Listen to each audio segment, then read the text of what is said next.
Bienvenidos a vuestro ministerio, Más cerca de Cristo. Gracias por suscribirse a este canal y por compartir este mensaje con sus contactos.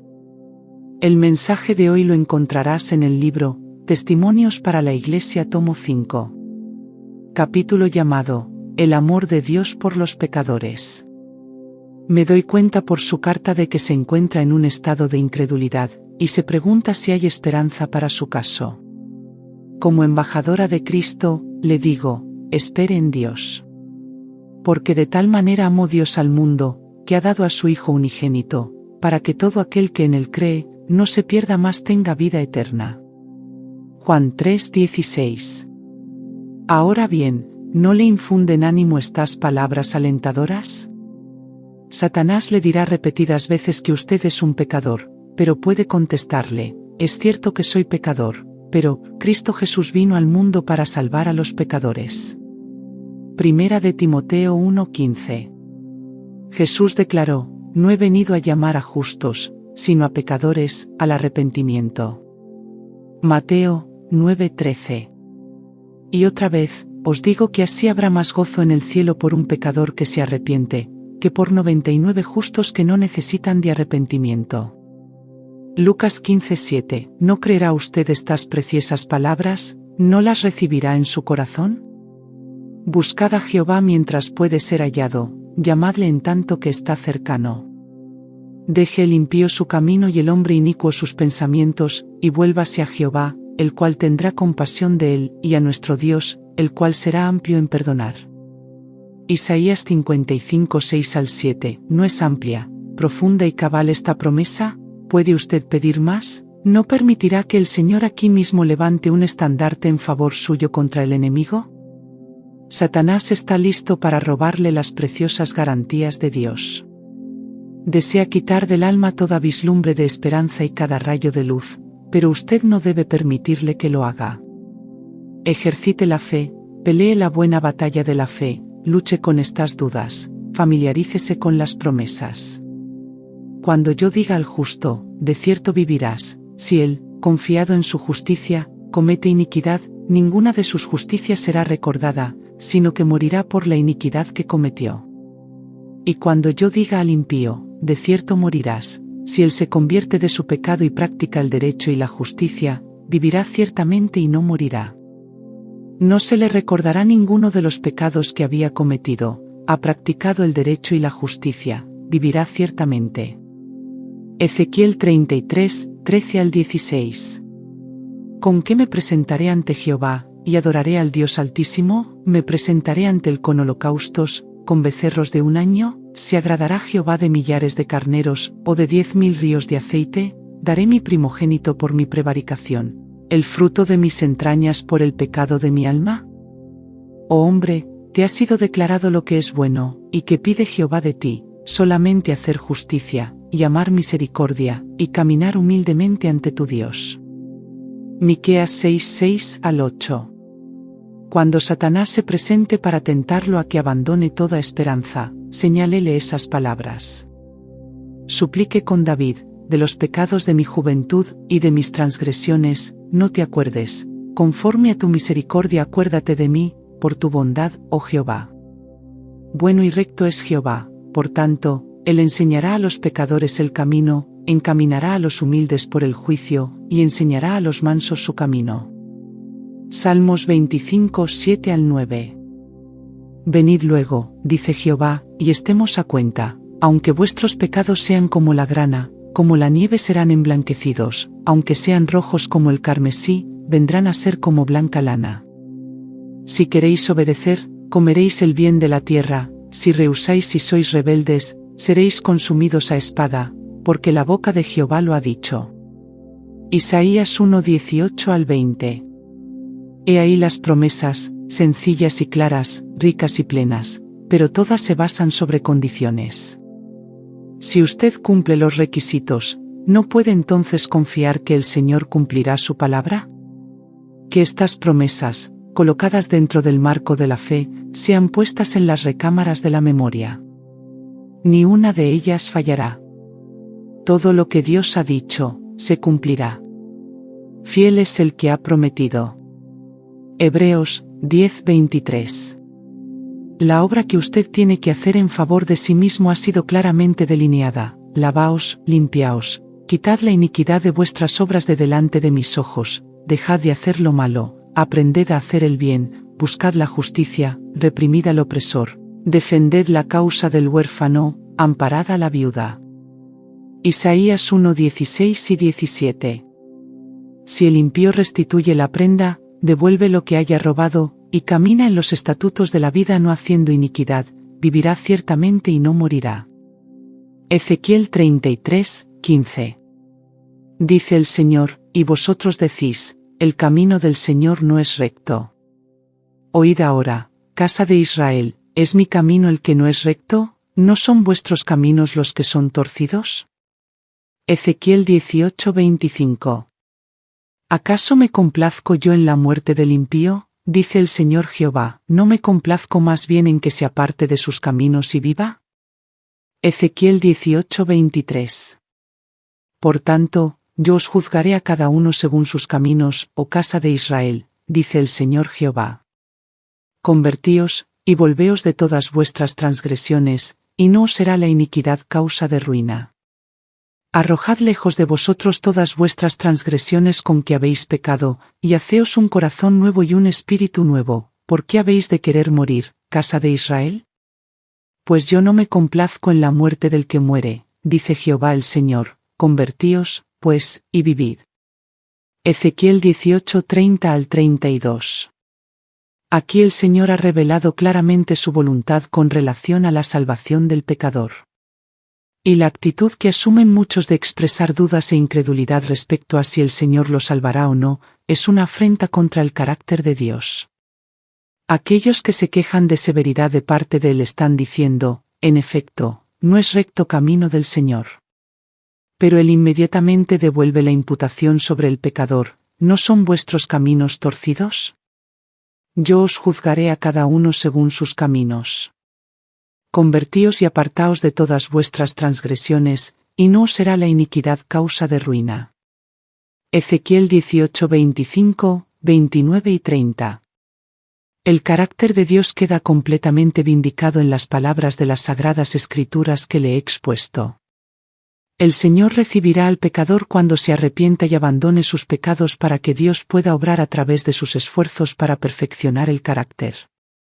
Las promesas no son sí y no. Pero si el hombre cumple con los requisitos, ellas, en Cristo, son, sí y amén, por medio de nosotros, para la gloria de Dios. Segunda de Corintios 1:19 al 20. El único propósito que Dios tuvo al entregar a su Hijo por los pecados del mundo, es que el ser humano pueda ser salvo, no en transgresión y en maldad, sino mediante el abandono del pecado, el lavamiento de las ropas del carácter, y en que sean emblanquecidos por la sangre del Cordero. Él se propone extirpar del hombre toda cosa ofensiva que es objeto de su odio, pero el hombre debe cooperar con Dios en esta obra. El pecado tiene que ser abandonado y odiado, y en cambio debe aceptar la justicia de Cristo por medio de la fe. De esta manera lo divino cooperará con lo humano. Debemos cuidarnos de no dar lugar a la duda ni a la incredulidad, y en nuestra actitud de desesperación, no debemos quejarnos de Dios ni representarlo mal ante el mundo. Al hacerlo así, nos ponemos del lado de Satanás. Pobres almas, dice él, las compadezco en su aflicción por el pecado, pero Dios no tiene misericordia. Anheláis recibir un rayo de luz, pero Dios os deja perecer, y se deleita en vuestra miseria. Este es un terrible engaño. No prestéis oído al tentador, sino decid, Jesús murió para darme vida.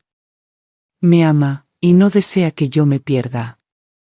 Tengo un Padre Celestial compasivo, y, aunque yo he abusado de su amor, aunque he desperdiciado las bendiciones que Él bondadosamente me ha dado, me levantaré e iré a mi Padre, y le diré, he pecado, y no soy digno de ser llamado tu hijo. Hazme como uno de tus jornaleros, véase Lucas 15:18 al 20. La parábola del hijo pródigo nos dice cómo será recibido el que vagaba. Y cuando estaba aún lejos, lo vio su padre, y fue movido a compasión, y corrió, y se echó sobre su cuello, y le besó efusivamente. Lucas 15:20. Así representa la Biblia el deseo de Dios de recibir al pecador que vuelve arrepentido. Pero aún esta parábola, tierna y conmovedora como es, no alcanza a expresar la compasión infinita del Padre Celestial. El Señor declara por medio de su profeta: con amor eterno te he amado, por lo tanto, te prolongué mi misericordia. Jeremías 31:3. Aun cuando el pecador está lejos de la casa de su padre, malgastando sus bienes en un país extraño, el corazón del Padre suspira por él, y cada anhelo de volver a Dios que nace en el alma no es más que el gemido de su espíritu, buscando, rogando, y atrayendo al vagabundo al seno de amor de su Padre. Teniendo por delante las ricas promesas de la Biblia, ¿será posible que todavía quiera dar lugar a la duda? ¿Es capaz de creer que cuando el pobre pecador anhela retornar, anhela abandonar sus pecados, el Señor con severidad le impide volver a sus pies arrepentido? Desechemos esos pensamientos. Nada puede deshonrar más a Dios que estas ideas. Nada puede causarle más daño a su propia alma que el albergar estos pensamientos acerca de nuestro Padre Celestial. Toda nuestra vida espiritual adquirirá un tono de desesperanza con estos conceptos de Dios. No debemos pensar en Dios solo como un juez que está listo para dar un fallo en contra nuestra. Él odia el pecado, sin embargo, por causa de su amor por los pecadores se entregó, en la persona de Cristo, para que todos los que quieran se salven y disfruten de dicha eterna en el reino de la gloria. El mismo Señor ha manifestado su carácter, el cual Satanás maliciosamente ha falseado. Él se ha revelado como Jehová, Jehová, fuerte, misericordioso y piadoso, tardo para la ira, y grande en misericordia y verdad, que guarda misericordia a millares, que perdona la iniquidad, la rebelión y el pecado. Éxodo 34, 6 y 7. ¿Qué lenguaje más directo o más tierno pudo haberse empleado que el que él mismo ha escogido para expresar su amor hacia nosotros? Él declara: ¿se olvidará la mujer de su niño de pecho, para dejar de compadecerse del hijo de su vientre? Pues aunque éstas lleguen a olvidar, yo nunca me olvidaré de ti. Isaías 49:15. En el plan de la redención, la misericordia y la justicia se encontraron, la justicia y la paz se besaron. Salmos 85:10. El Dios omnisapiente y todopoderoso, el cual habita en la luz inaccesible, está lleno de amor y de bondad. Por lo tanto, dad gloria al Señor, vosotros que dudáis y tembláis, porque Jesús vive para interceder por nosotros. Dad gloria a Dios por el don de su Hijo y porque Él no murió en vano por nosotros. Hermano P., usted pregunta si ha cometido el pecado que no tiene perdón en esta vida o en la venidera. Contesto que no veo la menor evidencia de que este sea el caso. ¿En qué consiste el pecado contra el Espíritu Santo? En atribuir voluntariamente a Satanás la obra del Espíritu Santo. Supongamos, por ejemplo, que uno presencie la obra especial del Espíritu de Dios. Tiene evidencia convincente de que la obra está en armonía con las Escrituras, y el Espíritu testifica a su espíritu que es de Dios. Pero más tarde, cae bajo la tentación, lo domina el orgullo, la suficiencia propia, o alguna otra característica mala, y rechazando toda la evidencia de su carácter divino, declara que lo que antes reconoció como ser del Espíritu Santo era poder de Satanás. Por medio de su Espíritu es como Dios obra en el corazón humano, y cuando los hombres rechazan voluntariosamente al Espíritu, y declaran que es de Satanás, cortan el conducto por medio del cual Dios puede comunicarse con ellos. Al negar la evidencia que Dios le agradó darles, apagan la luz que había resplandecido en sus corazones, y como resultado son dejados en tinieblas. Así se cumplen las palabras de Cristo: mira pues, si la lumbre que en ti hay es tinieblas. Lucas 11:35. Por un tiempo, las personas que han cometido este pecado pueden aparentar ser hijos de Dios, pero cuando se presenten circunstancias que han de desarrollar el carácter y manifestar qué clase de espíritu las posee, se descubrirá que están en el terreno del enemigo, bajo su negro estandarte. Hermano mío, el Espíritu le invita hoy. Acuda de todo corazón a Jesús. Arrepiéntase de sus pecados, haga su confesión a Dios, abandone toda iniquidad, y podrá acogerse a sus promesas. Mirad a mí, y sed salvos, Isaías 45:22, es su misericordiosa invitación. Llegará el día cuando se promulgará la espantosa denuncia de la ira de Dios sobre todos los que han persistido en su deslealtad para con Él. Será entonces cuando Dios deberá hablar y hacer cosas terribles en justicia contra los transgresores de su ley. Pero no necesita hallarse entre aquellos que caerán bajo la ira de Dios. Ahora es el día de su salvación. La luz de la cruz del Calvario resplandece ahora en rayos claros y brillantes, que revelan a Jesús como nuestro sacrificio por el pecado. Mientras lea las promesas que le he presentado, recuerde que son la expresión de un amor y una compasión inefables. El gran corazón lleno de un amor infinito se siente atraído hacia el pecador con compasión ilimitada. Tenemos redención por su sangre, la remisión de pecados, Efesios 1:7. Sí, crea tan solo que Dios es su auxiliador. Quiere restaurar en el hombre su imagen moral. En la medida en que usted se acerque a Él con confesión y arrepentimiento, Él se acercará a usted con misericordia y perdón. Todo lo debemos al Señor. Es el autor de nuestra salvación.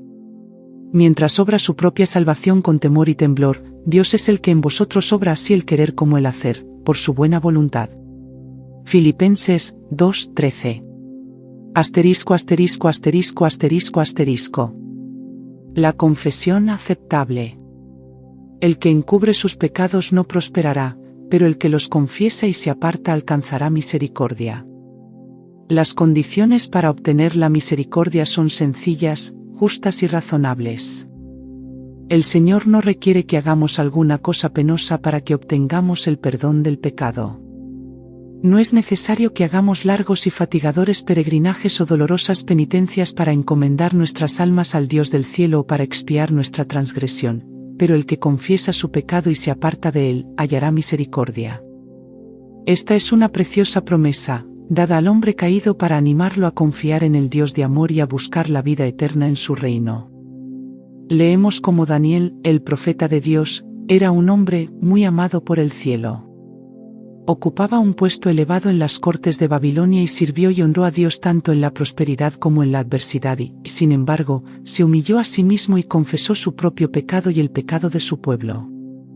Contristado de corazón, reconoció: hemos pecado, hemos cometido iniquidad, hemos obrado perversamente, hemos sido rebeldes, y nos hemos apartado de tus mandamientos y de tus ordenanzas. No hemos obedecido a tus siervos los profetas, que en tu nombre hablaron a nuestros reyes, a nuestros príncipes, a nuestros padres y a todo el pueblo de la tierra. A ti, Señor, la justicia y a nosotros la vergüenza en el rostro, como en el día de hoy lleva todo hombre de Judá, los moradores de Jerusalén, y todo Israel, los de cerca y los de lejos, en todas las tierras a donde los has echado a causa de las rebeliones con que se rebelaron contra ti. Daniel no procuró excusarse a sí mismo o a su pueblo ante Dios, sino que en humildad y contrición de alma confesó la magnitud completa y el demérito de sus transgresiones, y defendió como justa la manera en que Dios actuó con una nación que había invalidado sus demandas y que no se beneficiaría con sus ruegos. Hoy día hay una gran necesidad precisamente de un sincero y profundo arrepentimiento y confesión. Aquellos que no han humillado sus almas ante Dios en reconocimiento de su culpa, todavía no han cumplido la primera condición del arrepentimiento. Si aún no hemos experimentado ese arrepentimiento que sale del corazón y que tiene resultados permanentes, y no hemos confesado nuestro pecado con verdadera humillación del alma y quebrantamiento de espíritu, aborreciendo la iniquidad, no hemos nunca buscado verdaderamente el perdón de los pecados, y si nunca lo hemos buscado, nunca hemos encontrado la paz de Dios.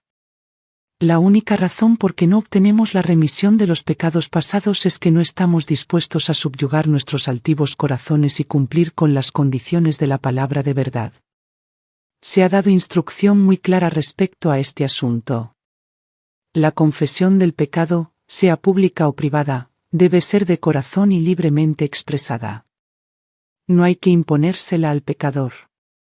No ha de llevarse a cabo de una manera liviana y descuidada, o extraerse a la fuerza de los que no tienen una verdadera conciencia del carácter aborrecible del pecado. La confesión que va mezclada con lágrimas y tristeza, que representa la efusión de lo más profundo del alma, encuentra el camino hacia el Dios de misericordia infinita. Dice el salmista: cercano está Jehová a los quebrantados de corazón, y salva a los contritos de espíritu. Hay demasiadas confesiones como las de Faraón cuando sufría los juicios de Dios. Reconoció su pecado para escapar de un castigo mayor, pero volvió a su desafío contra el cielo tan pronto como las plagas cesaron. La confesión de Balaam fue de carácter parecido. Lleno de terror por causa del ángel que obstruía su camino espada en mano, admitió su culpa por temor a perder la vida. No hubo un arrepentimiento genuino por el pecado, ninguna contrición, ningún cambio de propósito, ningún aborrecimiento del mal, y ningún valor o virtud en su confesión. Judas Iscariote, después de traicionar a su Señor, se fue a donde los sacerdotes, exclamando: «Yo he pecado entregando sangre inocente». Pero esta confesión no era de un carácter tal como para encomendarlo a la misericordia de Dios. Salió forzada de su alma culpable por un tremendo sentido de condenación y una horrenda expectación de juicio. Las consecuencias que le acarrearían extrajeron este reconocimiento de su gran pecado. No hubo un lamento profundo y desgarrador dentro de su alma porque había entregado al Hijo de Dios para que fuese escarnecido, azotado y crucificado, porque había entregado al Santo de Israel en manos de hombres malvados y sin escrúpulos. Su confesión fue inspirada solamente por un corazón egoísta y entenebrecido. Después que Adán y Eva habían participado del fruto prohibido, se llenaron de vergüenza y terror. Al principio, su único pensamiento era cómo excusar su pecado ante Dios y escapar la temible sentencia de muerte. Cuando el Señor le preguntó en cuanto a su pecado, Adán respondía atribuyéndole la culpa en parte a Dios y en parte a su compañera: «La mujer que me diste por compañera me dio del árbol, y yo comí». La mujer le echó la culpa a la serpiente declarando: «La serpiente me engañó, y yo comí». ¿Por qué creaste la serpiente? ¿Por qué le permitiste entrar en el Edén? Estas fueron las preguntas que se daban a entender en las excusas que ofrecieron por su pecado. De hecho, culpaban directamente a Dios por haber caído. El espíritu de la justificación propia se originó en el padre de las mentiras y se ha manifestado en todos los hijos e hijas de Adán. Esta clase de confesiones no son inspiradas por el Divino Espíritu y no serán aceptables ante Dios. El verdadero arrepentimiento hará que el hombre sobrelleve su propia culpa y que la reconozca sin disimulo e hipocresía.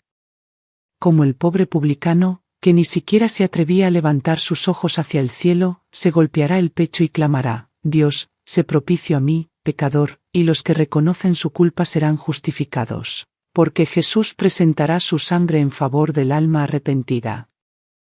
No constituye ninguna degradación para el hombre el inclinarse ante su Hacedor y confesar sus pecados, y rogar por el perdón a través de los méritos de un Salvador crucificado y resucitado. Es algo noble reconocer la maldad ante aquel que ha sido herido por la transgresión y la rebelión. Es algo que nos eleva ante los hombres y los ángeles, porque el que se humilla será enaltecido. Pero el que se postra ante el hombre caído y se explaya confesando los pensamientos y las imaginaciones secretas de su corazón, se deshonra a sí mismo degradando su hombría y rebajando todo noble instinto de su alma. Al desplegar los pecados de su vida ante un sacerdote corrompido por el vino y el libertinaje, su norma de carácter se rebaja, y como resultado se contamina. Dios se degrada en su mente hasta asemejarse a la imagen de la humanidad pecaminosa, por cuanto el sacerdote está como representante de Dios. Es precisamente esta confesión degradante del hombre ante el hombre caído la que es responsable del mal creciente que está contaminando al mundo y preparándolo para la destrucción final. Dice el apóstol: «Confesaos vuestras faltas unos a otros y orad unos por otros, para que seáis sanados». Este pasaje bíblico se ha interpretado para apoyar la práctica de ir a un sacerdote en busca de la absolución, pero no tiene tal aplicación. Confesad vuestros pecados ante Dios, quien es el único capaz de perdonarlos, y vuestras faltas unos a otros. Si habéis ofendido a un amigo o al prójimo, debéis reconocer vuestro delito, y es su deber perdonaros. Entonces habréis de procurar el perdón de Dios, porque el hermano a quien heristeis es la propiedad de Dios, y al herirle pecasteis contra su Creador y Redentor. El caso de ninguna manera se presenta ante el sacerdote, sino ante el único mediador, nuestro sumo sacerdote, quien fue tentado en todo punto, pero sin pecado, y quien puede compadecerse de nuestras enfermedades y puede limpiarnos de toda mancha de iniquidad. Cuando David pecó contra Urías y su mujer, clamó a Dios por el perdón. Él declara: contra ti solo he pecado, y hecho lo que es malo delante de tus ojos. Todo el mal que se haya cometido contra los demás se extiende desde el injuriado hasta Dios. Por lo tanto, David procura el perdón, no de parte de un sacerdote, sino del Creador del hombre. Él ora así: ten piedad de mí, oh Dios, conforme a tu misericordia, conforme a la multitud de tus piedades borra mis delitos. La verdadera confesión es siempre de carácter específico y reconoce pecados particulares. Pueden ser de tal naturaleza que deben ser presentados solamente ante Dios, pueden ser ofensas que se deben confesar a individuos que han sido dañados por causa de ellos, o pueden ser de tipo general que deben ser presentados ante el pueblo. Pero toda confesión debe ser definida y al punto, reconociendo los pecados mismos de que sois culpables. Cuando Israel estaba siendo oprimido por los amonitas, el pueblo escogido hizo un ruego ante Dios que ilustra el carácter definido de la confesión. Entonces los hijos de Israel clamaron a Jehová, diciendo: nosotros hemos pecado contra ti, porque hemos dejado a nuestro Dios, y servido a los Baals. Y Jehová respondió a los hijos de Israel: ¿no habéis sido oprimidos de Egipto, de los amorreos, de los amonitas, de los filisteos? Mas vosotros me habéis dejado y habéis servido a dioses ajenos, por tanto, yo no os libraré más. Andad y clamad a los dioses que os habéis elegido, que os libren ellos en el tiempo de vuestra aflicción. Y los hijos de Israel respondieron a Jehová: hemos pecado, haz tú con nosotros como bien te parezca, solo te rogamos que nos libres en este día. Y quitaron de entre sí los dioses ajenos, y sirvieron a Jehová, y él fue movido a compasión a causa del sufrimiento de Israel. La confesión no será aceptable ante Dios sin un arrepentimiento y reforma sinceros. Han de haber cambios decididos en la vida, todo lo que ofende a Dios ha de ser puesto a un lado. Este será el resultado de una tristeza genuina por el pecado. Pablo, refiriéndose a la obra del arrepentimiento, dice: porque he aquí, esto mismo de que hayáis sido contristados según Dios, qué solicitud produjo en vosotros, qué defensa, qué indignación, qué temor, qué ardiente afecto, qué celo, y qué vindicación. En todo os habéis mostrado limpios en el asunto. En los días de Samuel, los israelitas se apartaron de Dios. Sufrían las consecuencias del pecado por cuanto habían perdido su fe en Dios, perdido el discernimiento de su poder y sabiduría en el gobierno de la nación, perdido su confianza en su capacidad de defender y vindicar su causa. Se apartaron del gran gobernador del universo y desearon ser gobernados al estilo de las naciones circunvecinas. Antes de encontrar la paz, hicieron esta confesión definida: a todos nuestros pecados hemos añadido este mal de pedir rey para nosotros. El mismo pecado del cual se convencieron tuvo que ser confesado. Su ingratitud oprimía sus almas y los desvinculaba de Dios.